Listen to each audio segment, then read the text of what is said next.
nous nous réjouissons que nous puissions vraiment résorber un gap. On n'a pas résorbé en partie le gap de déficit de draps, de couverture, parce que vous savez que tous les malades en ont besoin. Et parfois, les malades partent avec le matériel de l'hôpital. Il faut aussi qu'on sensibilise par rapport à cela. Que vous venez à l'hôpital, qu'on vous prête un drap en partant, laissez le drap pour un autre malade. Parce qu'on ne sait même pas que si ce ne sera pas l'accompagnatrice qui a accompagné le malade. Donc c'est sur ces faits que nous avons fait un don de 100 draps pour l'urgence et pourquoi pas la maternité. Mais nous avons accompagné aussi l'hôpital avec des produits de nettoyage.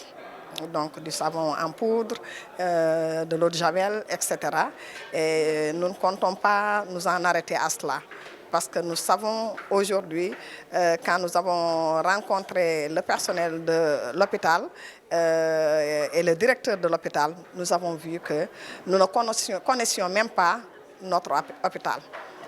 Qui est de niveau 2, mais nous ne savions pas le potentiel qu'il y a dans cet hôpital-là. Et à partir d'aujourd'hui, nous nous sommes engagés à accompagner l'hôpital de la Paix, à travailler de concert avec eux, à aller dans le sens du plaidoyer, à aller dans le sens de la sensibilisation pour que cet hôpital qui mobilise beaucoup de ressources humaines, cet hôpital qui a beaucoup de médecins qualifiés, puisse vraiment servir aux populations, que les populations puissent savoir que c'est dans cet hôpital que nous pouvons avoir les meilleurs soins ici au Sénégal. Nous n'avions pas cette information. Beaucoup de cadres, beaucoup de professionnels de la santé sont dans cet hôpital. Et nous nous réjouissons d'avoir aujourd'hui cette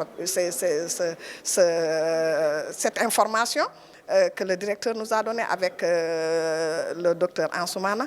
Et nous comptons vraiment en faire bon usage et revenir à l'hôpital, pourquoi pas, pour offrir d'autres services, parce que nous sommes non seulement les mamans, mais nous avons aussi avec nous le collège des jeunes filles et des jeunes garçons.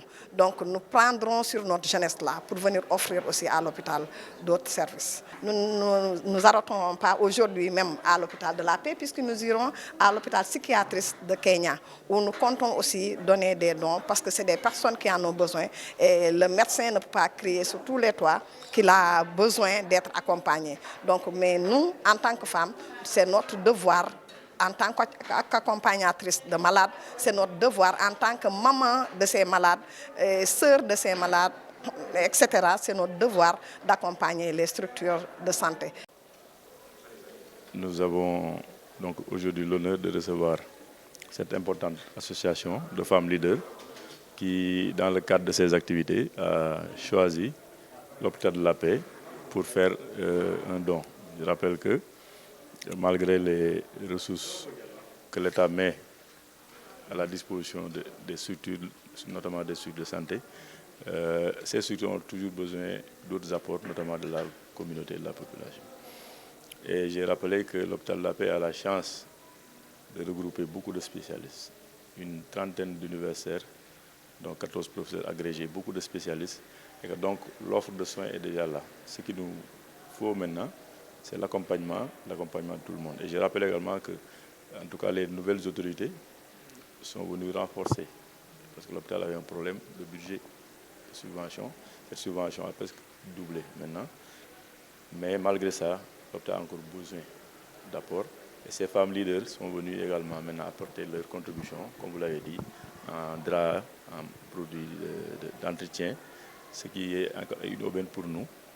Et profiter également de cette occasion pour demander aux autres associations, aux autres mécènes de faire la même chose. Comme maintenant cela combiné avec l'apport de l'État, ça permettra en tout cas de prendre en charge les patients. Parce que nous, comme on l'a toujours rappelé, notre mission c'est faire en sorte que tous les patients qui sont dans la sous-région, je ne dis même pas dans la région naturelle de Casamance, soient pris en charge sur place. Nous avons les capacités de le faire, les connaissances sont là, et avec maintenant l'apport de tout le monde, on pourra le faire.